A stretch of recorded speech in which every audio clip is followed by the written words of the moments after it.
Welcome everyone to Sports Innovation Lab's Ask Me Anything series. My name is Shanna McCardle and I am the Director of Events for Sports Innovation Lab. We are thrilled to welcome JC Yuva from MediaLink, who will be our special guest today. I will get into his background in just a moment, but a few quick reminders first. As you all know, we started this Ask Me Anything series to provide access to leaders in the industry. And really our main goal was to garner perspectives from across the industry. And as you can see from our lineup of past guests, we have done just that. If you have not been able to see all of our AMAs, we have all past recordings posted on our website and our YouTube channel. And I'll make sure to share that link with you in just a moment. Our Ask Me Anything series continues next Thursday, August 13th at 1 p.m., where we will welcome John Stainer. John Stainer is Managing Director for Nielsen Sports, so that should be a really interesting conversation. I'll make sure you have that link as well. Quick reminder, if you have not already done so, please join our Slack community. It's a great place to meet new people and share ideas, and it's really easy to sign up, so I'll make sure you have that link as well. This is an Ask Me Anything, so we want to hear from you. Please type your questions in the question window, which is right on the right side of your screen. Please feel free to do so at any point throughout the hour. Now, under our introductions, Josh Walker, you all know him as the president and co-founder of Sports Innovation Lab. He will be leading our conversation today. And now on to our guest. JC Yuva is Managing Director for MediaLink. As Managing Director, JC Yuva leads MediaLink's investor strategy specialty. JC advises financial and strategic clients on understanding the ongoing state of disruption across Madison Avenue, Silicon Valley, and Hollywood. Prior to joining MediaLink, JC spent several years as an investment banker and began his career working on television and digital ad sales for CNN. So welcome to JC, and with that, I will pass it over to Josh. Awesome. Thank you, Shanna. And welcome, JC. Good to see you. Thank you. Thanks. I'm psyched to be here. Yeah, we're psyched to have you. I think that bio is pretty indicative of the kind of conversation we're going to be able to have today. You have spanned a lot of different roles in your career, in media in particular, but also at MediaLink. You have a number of financial clients. You have a number of brands and media platforms and partners that are all looking at the current state of affairs and trying to make sense of it all. So why don't we just start with what we normally start with most of our guests and talk about how your life has changed over the last few months with the health crisis. You finding yourself doing different things, you finding yourself having different conversations. Is there a different urgency, a different type of client that's rising to the top of your inbox? What's really sort of the state of affairs in your world? Sure. It's a great place to start. First, my family has been lucky enough to steer clear of any issues. I hope everybody on this webcast is the same. It's really scary, and it's still going on. I think our company's done a really good job of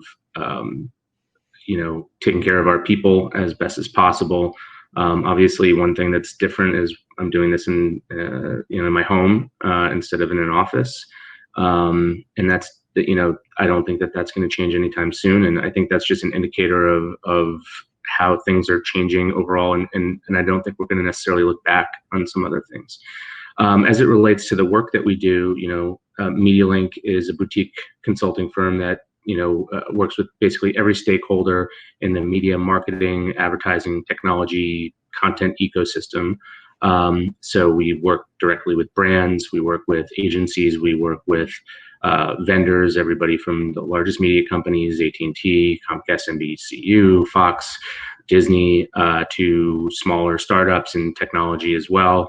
And kind of everybody in between. So we have a pretty comprehensive view of the market, and we do a lot of different things for our clients. What's changed, I think, is that everybody, big and small, is still trying to figure out how to navigate the immediate term and the near future. And I think in some ways we've established a new way of doing business, kind of the new normal. But that I think still is an interim stage. And, for some of our clients, we're trying to help them go to market. And it's harder to go to market when you can't meet with people in person. And Yeah, so, let's focus on that for a yeah, second, because I mean, MediaLink is notorious for the ability to do the in-person meeting. You guys are facilitators. You bring the network, together. You get the buyers, the sellers, and you facilitate those conversations with great content and all the rest of it. And you've been seen as that glue, right? But it usually does happen in person. You guys are based in New York. You're right there, Madison Avenue. Like, how does it change now? Have you seen that you're investing as a company in more of the virtual technology, more of the, collaboration software? What are you doing to make sure that this is happening? Well, I think our investment, I think, in how we help our clients is really focused on, I think, expanding our ability to gather people for thought leadership, not that different from what we're doing right here. Michael Casson, our founder and CEO, is unique in his ability to bring people together to talk about interesting things. And we've done a lot more programming and brought our clients together, as well as other, critical stakeholders for, interesting conversations. And that's something that's going to continue and I think be more permanent. I think one thing we're trying to do is, help our clients have good conversations in this environment. And at the beginning, it was really, really difficult because you had a lot of sensitivity. You wanted to be conscious of people who might be going through stuff personally, whether it's health or whatever. Now we're at a stage where I think everybody has accepted that this is unfortunately going to be a part of our lives for a while. So you can change the tone a little bit. But still, it's a different, it's not, can we meet for a drink? Can we meet for coffee? Can we get on another, video conference? You have to be really sharp in how you think about talking to your potential customer's business. And that's where we've been focusing a lot, is really helping our clients think about, the smartest ways to talk to their clients or their potential clients, and be more thought leaders and present something that's actionable in the near term, as well as help them figure out. I think, it just reemphasizes the importance of being a consultative partner when you're in business, and stop just kind of talking at people. And I think that, we've seen a lot of success, in helping companies do that. And frankly, the bigger question now is, because we don't know when we're all going to get together in a place. CES obviously is going virtual. It may not be until Cannes 2021. I think we are trying to help bring people together and be the glue in the virtual environment. I think earlier on, when we didn't know how long this was going to be, that was a question of, okay, well, maybe we'll see in the fall, and, MediaLink, we'll see when everybody's back. But I think now that we know this is going to be a really extended period of time, I think everybody is going to need help connecting and finding each other in the virtual environment. And I think that's where we can continue to, really lead and help people do business. You mentioned Cannes, you mentioned CES. Those are two tentpole events for MediaLink. It's where you really do a lot of your facilitation and your annual meetings with your different clients. I've known Carl, your colleague, for many, many years, back to my first startup. But you and I met out in Las Vegas this year, and what became very clear to me was that MediaLink not only had a perspective on a lot of the different elements of the ad market and marketing in general and media, but you were also taking a much harder look at sports. And it became clear that you have a very clear opinion about a number of things that are happening with sports media in particular. So since I'm moderating, if we can go in that direction, that would be, I think, most helpful to our audience, which is to understand what's MediaLink's role in sports and sports media broadly. And then I'd like to take us in a few different directions. Sure. Well, we've worked with a lot of different businesses in the sports sphere directly. We've been lucky enough to work with, Wasserman. We've been lucky enough to work with, the big media companies on sports related projects. We've done work for the leagues.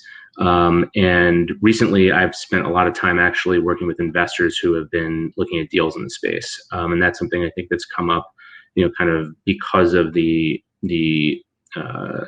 dislocation caused by the pandemic. You've got these great sports businesses and out-of-home businesses that I think were, very stable, growing nicely, but have this, kind of short-term or hopefully short-term kink in their system that where they're just kind of choked off from the bulk of their revenue, and they might need assistance, or there just might be an opportunity for capital partners to come in. That's something that we've helped a lot with over the past 5 months or so. I can't really talk about the specific deals that we've looked at, but the part of MediaLink that one of the things I'm responsible for is this investor strategy practice, and much of that is helping investors look at assets, look at deals, whether it's private equity, strategics, or public market investors who are trying to get a perspective on a public stock. We apply all of the insight that we can derive from the market from all the other work that we do, and we go out and we leverage our relationships to have really candid conversations with the most influential people in the space. And so in the past 3 or 4 months, I've probably spoken to close to 50 leading brands, agencies, and executives in the vendor community as well, to gain perspective on what's going on in the sports world right now. So that's been some of the most direct work that we've done recently. And is that typically the case? I mean, when you talk about the private equity and the investor group that you run, and the services at MediaLink that you are in charge of as a managing director, would you say the majority of your work normally deals with sports, or is this a new kind of pandemic revelation? I'd say that there's kind of a base level, where we always have clients who are kind of in and around sports. A lot of it has to do with, kind of the bigger picture, non-pandemic related. How does sports fit in within a larger media organization? What is their, sports place and value for brands and for, people who want to, talk to audiences that are watching sports? What are the technologies that can make the sports viewing experience better, or the measurement experience better? Those are all things that we've been doing, and I think we'll continue to do. More recently, the focus has turned. We do work for private equity all the time. There's always a lot of activity in the space, as you might imagine. But the investor shift toward looking at things in the sports space is more recent and probably more pandemic related. And when you're on the phone or on video conferences with these folks right now, you talked about the dislocation, and I'm going to extrapolate because you and I talked about this a little bit. It's that dislocation between risk and value in the short term versus the long term. The long term view, MediaLink, you share, is that the pandemic, when things get better, will still value these assets in the sports world pretty highly. And that includes, you mentioned outdoor, which I think is really interesting because we do a lot of work with venues and venue operators and stadium groups and ownership groups, Oakview, AEG, those kinds of Sure. of larger property owners and operators. You guys are pretty bullish that fans are coming back, that those assets still matter, et cetera. Sure, absolutely. I think we've actually looked at the out-of-home space as well, which is affiliated but not exclusively tied to sports. And I think one of the reasons why private equity is interested in both of those spaces is because in a normal world you have a pretty stable pattern of growth. The value proposition has not changed dramatically. I think, for out of home, it's increased because you have, richer experiences with digital boards. You have better ways to measure. There are more ways that you can get in touch with fans who are, or anybody who is viewing a board, through, mobile technology.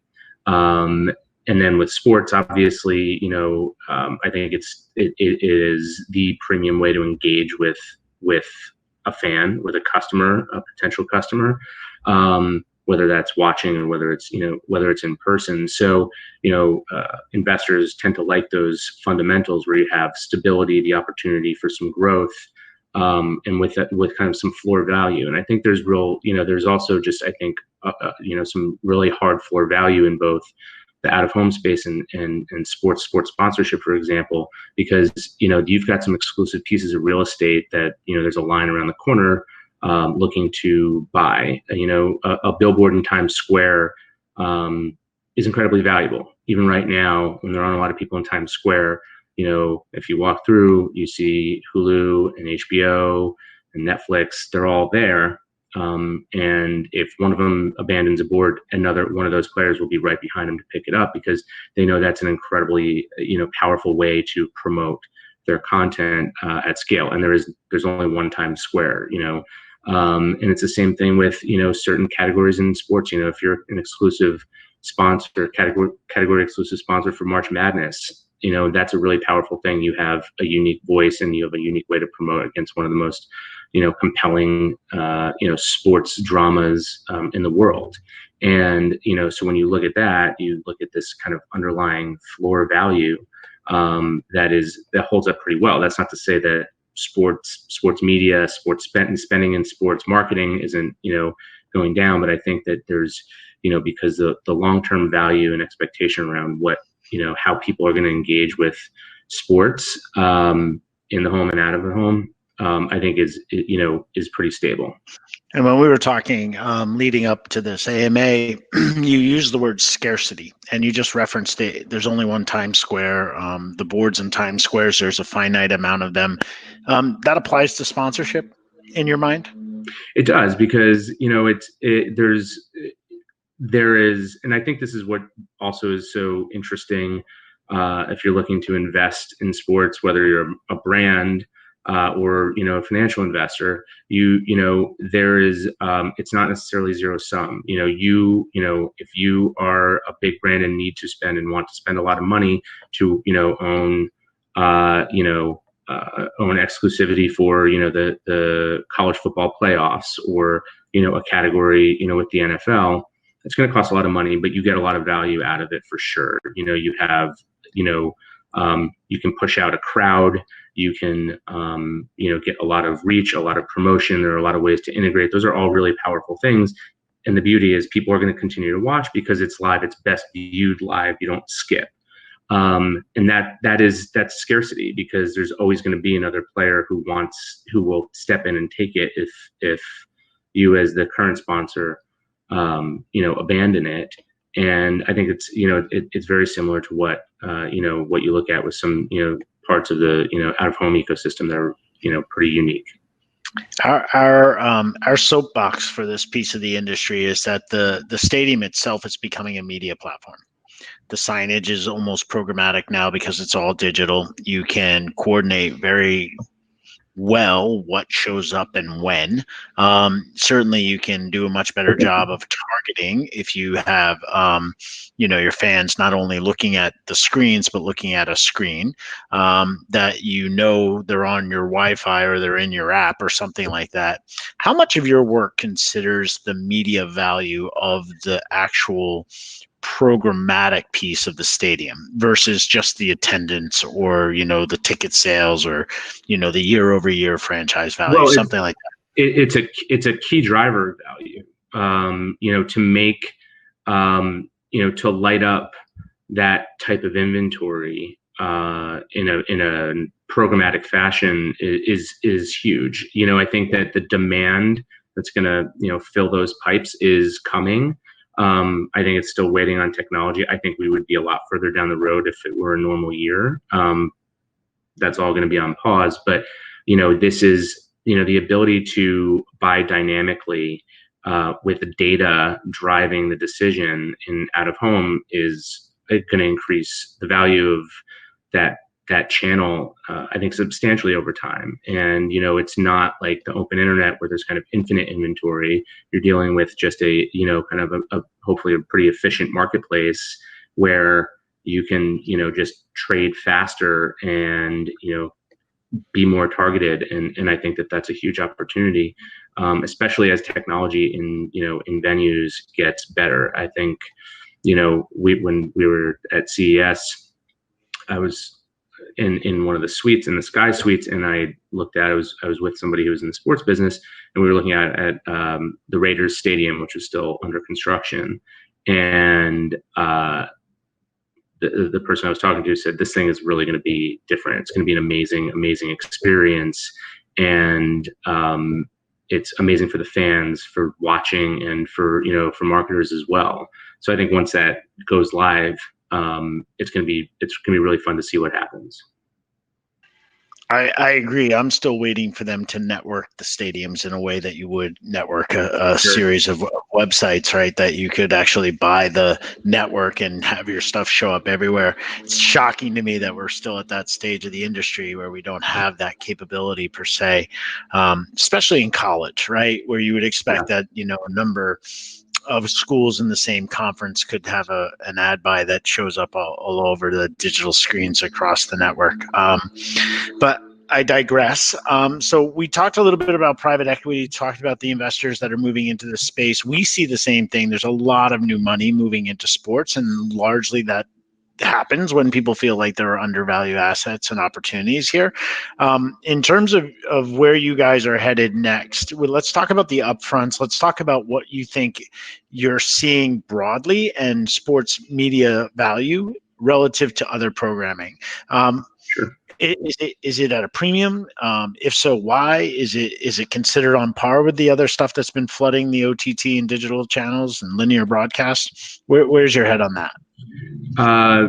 Great question. And I think, if you step back, there's part of this, there's the pandemic driving part of the decision making, and then I think there's the longer term trend around how people are viewing content that's also driving decision making. And it both of those are having an impact on the value of all different types of media that you would buy in the upfront, whether it's traditional broadcast or cable linear television, entertainment, non-live versus live sports, versus connected TV, OTT, all of those things.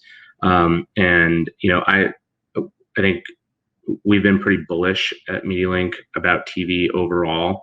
I've done a lot of projects over the past 6 or 7 years that have asked the question, how can this category access TV revenue? And the question usually boils down to find something that brands believe is as effective as a 30-second spot in prime time.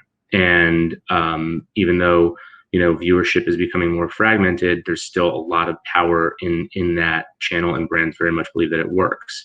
And so the demand is still gonna be there. And even though it's certainly going to be down, demand for the 30-second spot, just demand for television. Demand for television is still going to be there. Obviously, it's going to be down because everything is down right now. But I think you could, in a world where the 30-second spot, for example, was like less valued, you could see demand falling off a lot more. And then it comes back to scarcity and what's valuable and what's a little bit more commoditized. And I think when you look at the, kind of the mechanics of media, you have a couple different things going on. On the one hand, the trend for the past few years has been prices have gone up significantly. Overall spending has grown much more slowly, but with audience declines happening faster than a lot faster than growth is slowing down, you have this price disparity that has continued to go up. So people are scared or concerned, rightly, that if they miss their opportunity to buy in an upfront, and you feel that you need to go, buy that money in the scatter marketplace later in the year, you could end up paying a huge premium. So that's certainly driving decisions. But at the same time, we're in a new world. We don't know what's happening, week to week, month to month. Brands and their agencies are asking for a lot more flexibility. And there's, that's something that has been talked about since the very first days of the pandemic, and that's going to continue to apply. That's probably permanent. And I think that's also going to impact sports in a lot of different ways. On the sponsorship side, you have multi-year deals that, have held up pretty well. It's possible that, organizations are talking about shorter term deals, and that might become, a more permanent trend. Certainly more flexibility for brands to get in and out of their schedules as it relates to an upfront is another thing I think that we're going to see a lot of. And networks are going to need to get something out of that as well.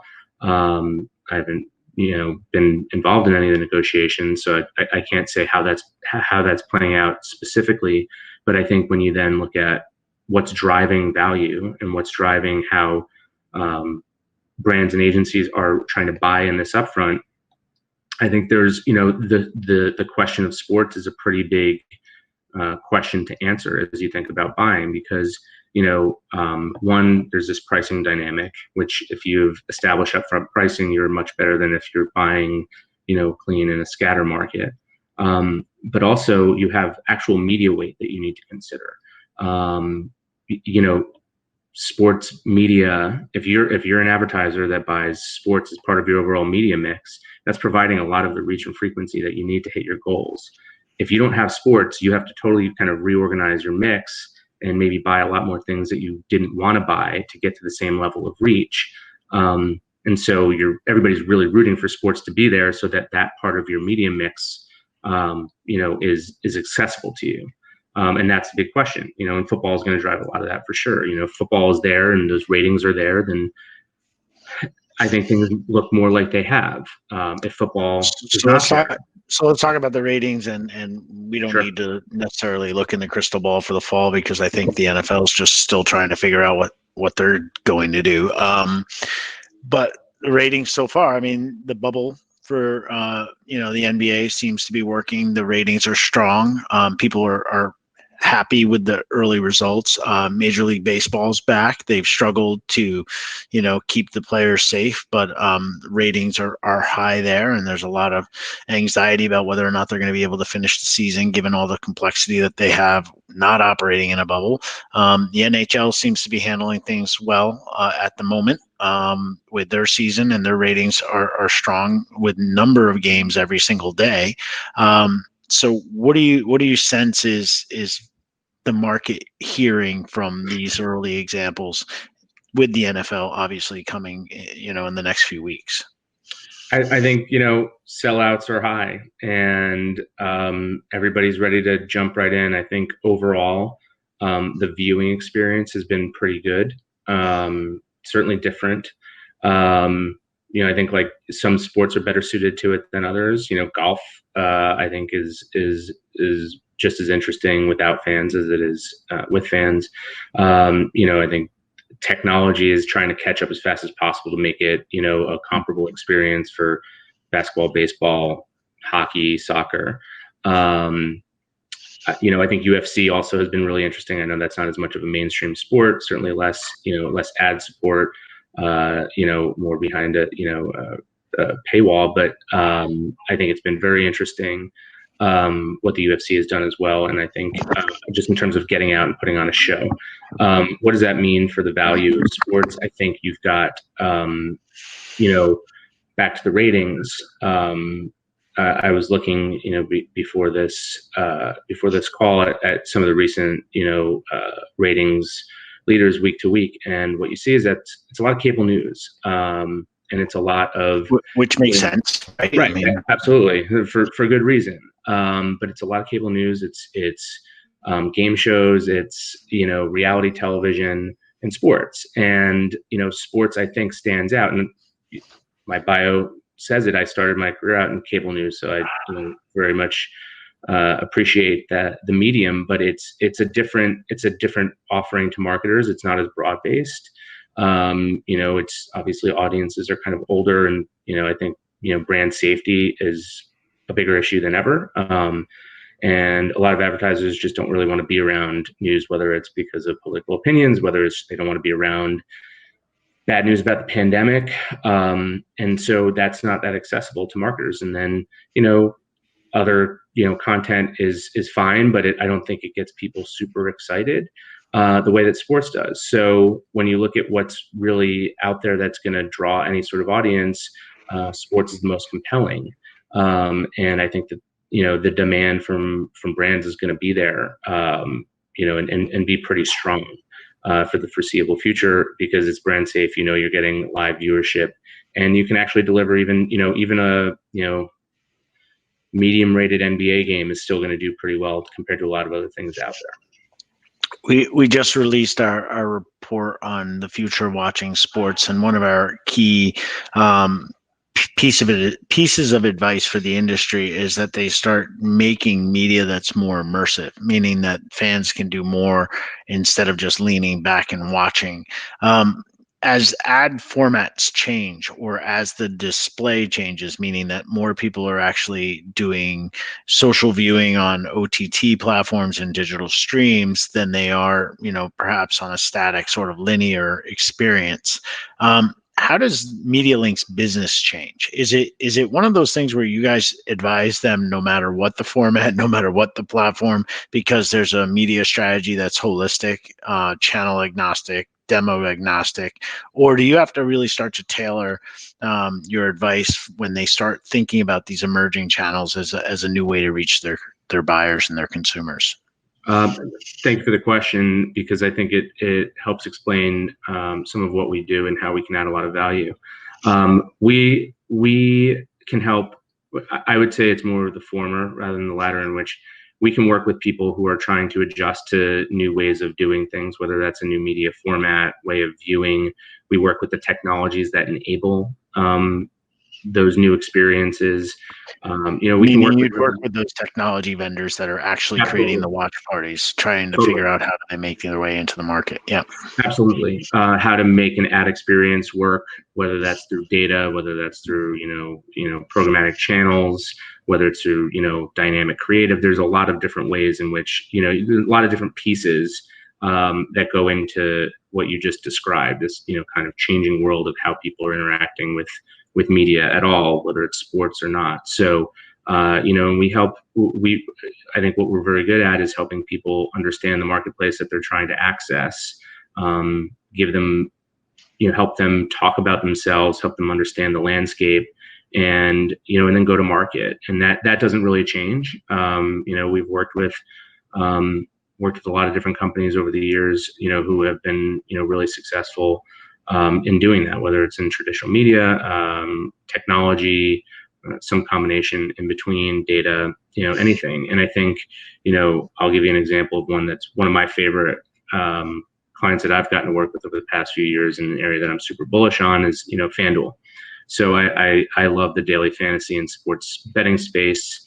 In FanDuel, I think Josh is exactly, an example of what you're talking about in terms of a differentiated experience.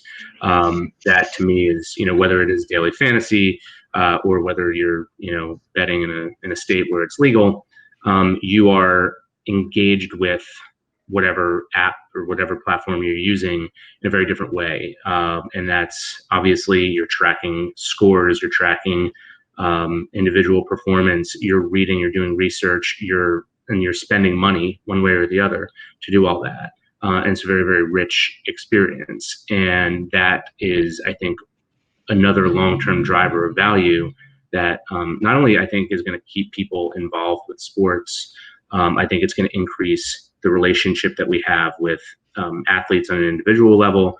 And I think it's going to broaden our exposure and passion for other sports. I mean, one of the interesting things that happened early in the pandemic when sports was completely gone is, table tennis got pretty hot for anybody who really had a gambling itch to scratch. And I'll admit I might have tried it once or twice, where, FanDuel was broadcasting on the app these table tennis matches, and they got pretty interesting. You could bet into it. And, that for a while became one of the more interesting things to watch. It was actually a live, competitive event. And I think there's gonna be more of that in the future. Yeah, and it really does.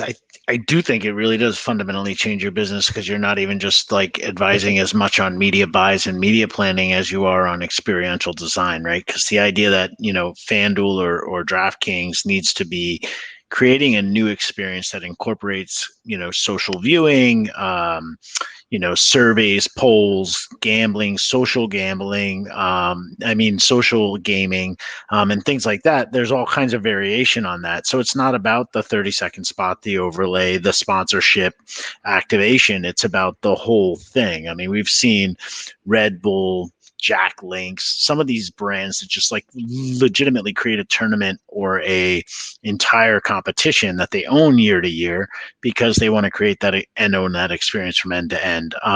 Do you guys do a lot of that now? Do you see brands acting as publishers and getting more involved in sort of like the ideation of what the thing could be?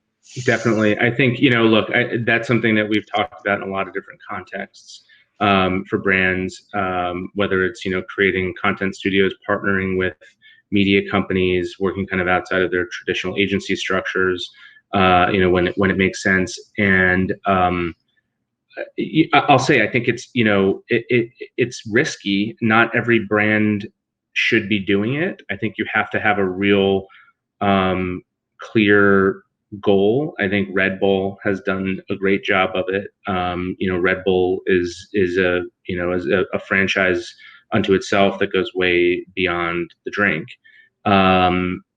So it's not easy. It's not for everybody, but I do think that it can really drive a different level of engagement and performance. And I'll go back to FanDuel for a second to talk about a kind of an example of this in a smaller setting. But I think another positive trend for how I think sports, which traditionally has done a great job of driving brand awareness, can also pull people into more performance-based marketing. When one of the things we were asked to do with FanDuel is, we were actually asked to help a small, but I think really interesting part of their business. It was really their media asset.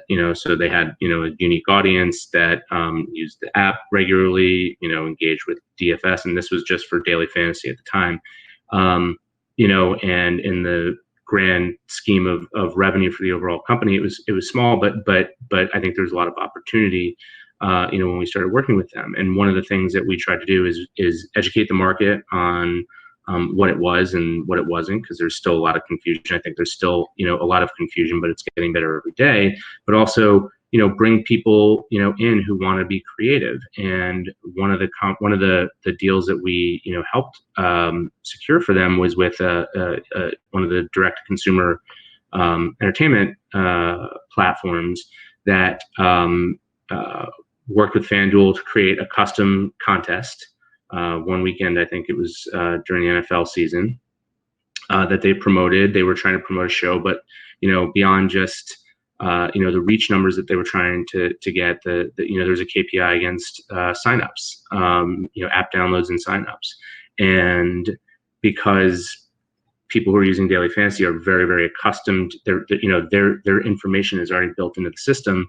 It's very easy for them to take that extra step and transact. Whereas, in a lot of other instances, you're hesitant about, downloading an app or signing up for something. But, because you're in the app and you're in the system already with FanDuel, it's an opportunity to, get very, very close to the sale. And I think that was something, that performed very well and was just a really good example of how you could take something that, was intended to drive awareness of a new show, but also actually bring people into the platform and deliver, tangible results. Let's talk about leading indicators. One leading indicator that we believe, and you and I have talked about this, is trading cards, and I want to talk about it, but I know it's going to eat up the rest of our time. So let's pause for a second. The other leading indicator, and somebody was putting this out on social media the other day, is that their advice to sponsorship salespeople and advertising salespeople was to look at what sectors are trending during this health crisis. And then you got a lot of delivery, CPG brands that are doing robust sales in this period of time because people are at home, they need things delivered. And certainly there's the convenience of this essential service component of our economy that's thriving. NASDAQ is showing, the stock market's crazy, but NASDAQ is showing that the technology brands are thriving in this period of time. Is your advice to go after that sector in the short term right now, to just be like, hey, there's a leading indicator, this is a growth market, regardless of what happens long term, you should be in front of these brands talking to them? Definitely. I mean, I think that first of all, I think that I would position a little bit differently. I think if you're, on the sponsorship sales side or any sales side, I don't think now is a time to lose touch or lose focus with any type of client. And I think that the categories, there's the opportunity, the near-term opportunity with certain categories like technology, CPG, delivery, and those should be, I think that's, those categories are going to be more aggressive than others, and you should, everybody should be going to have those conversations. I think telehealth is another one that's probably, gotten, several years of acceleration on that entire sector right now. But I think if so yes, absolutely. But I also think that it's a really important time to, stay in touch with the travel category, with lodging and airlines. People will travel again. Those sectors are coming back, and, they've been very important, supporters of sports space overall. And you don't want to lose touch with them. And I think, they're looking for ways to stay relevant as well in times when they don't have the budgets that they used to. Yeah, I think that there's near-term opportunity, but I also think the long-term opportunity is to help some of these brands that are going to take longer to recover figure out how to get back in some way. That's where the innovation, I think, is going to come through. If you're talking to one of the big hotel chains and they've spent $10 million a year sponsoring one of the conferences, or a tournament or something. Maybe now they have $1 million to spend. How do you do that? Well, how can you make the most out of it? And that's when you can get creative. So I touched on these, in stock-driven sort of growth companies that everybody's like, oh, look at these guys are growing. David asks, and I think it's a good question to follow up on, which is, we talked at the very beginning of this conversation about CES and Cannes and those marketing budgets that are associated with large technology companies doing unveils, right? The new products here. We know that the largest companies, Panasonic, Intel, and others, spend millions of dollars at each of those events to put on the, keynote presentation that shows the investors and the rest of the world what's coming in the next year. Where's that money go? I think some of that money is right back to the treasury right now. That's what we've heard. As I said, we've talked to a lot of people about this. Obviously answers vary, but I think that there's an opportunity for some of these businesses to save right now. And, it's pretty black and white. If you can pull some money off of your marketing budget, especially from a place, and this is why it's been a challenging time, especially for anything that's out of home. As much as I think I've been bullish about the longer term prospects, it's really tough in the near term. It's because it's a no penalty way to save some money. I don't think that money yet is going to be kind of structurally taken out of the system, because I think everybody expects that there will be the need for it going forward. But I don't think that it's necessarily accessible. Some bit of it might be accessible to other players who are trying to just get a new concept funded. But by and large, I don't think that that money is necessarily going to be in market for a while. So if I look back to March, when we started this AMA series, our first reaction was to just give people headspace, a place to go during their day, because everything was crazy and we just wanted a distraction, and we wanted to actually bring together people to think about what we can do to move forward together as an industry. It's now several months later, but I still feel like these AMAs still hold that piece of that piece in people's day. So I'd like to end on a lighter note. Let's talk about baseball cards. Let's talk about baseball cards, because I don't own that many football cards and certainly never collected basketball cards. We have a thing at Sports Innovation Lab where we believe the athletes are driving media, that they're becoming their own media platforms, that they have more followers sometimes than a media platform or a brand, and they're commanding more value for that. They're not only getting paid for their endorsements, but sometimes in equity as well, so that they can own the upside of anything that they actually invest in. High profile stuff, LeBron and Beats and other things like that. But this is a thing. This is definitely a thing. And what we're also seeing is that these athletes are building their brands before they even go pro in high school on platforms like Overtime and, Home Court and things like that, where they get to get these followers that are really excited about them. You have an opinion on this. I love it. So why don't you just, let's wrap up on this topic and what do you think's going on with trading cards? Sure. So this is a personal passion of mine, and I was joking I would show some of the cards. Can we do a live bidding? Maybe we could sell some now. This is a Joe Burrow, out of 99 signed card that's worth something. So, I'll take offers offline. But in all seriousness, I think it's a really interesting space right now, and I think it's an indicator of the enduring power of sports, but also the emerging power of athletes and the relationship between athletes and fans. Because in a time when we didn't have, I think from what I understand, the value of sports trading cards right now is kind of been on a really impressive run.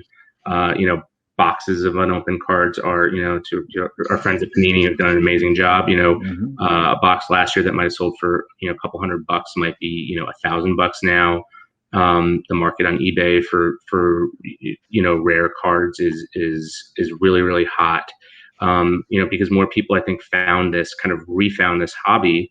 It gave people a way to invest in sports and invest in people, even when there wasn't a game going on. And I think the nerdy side of me just enjoys it as a hobby, but I also think that it's really interesting from a business perspective, because you can learn a lot, I think, about how the market views different athletes based on what they're willing to pay for them, for a piece of them. And it's literally a piece of them in instances now. As I said, Panini has done an amazing job. Part of the problem, when I was a kid, I collected a lot of baseball cards. I've got a box full of them, and they're not worth very much because they were mass produced. There was nothing that special about them. That's the way. That's how we figured out you're younger than me, because I was right before you, and you're my younger brother's. You're my younger brother's age, and all of his cards are worth nothing. Exactly. So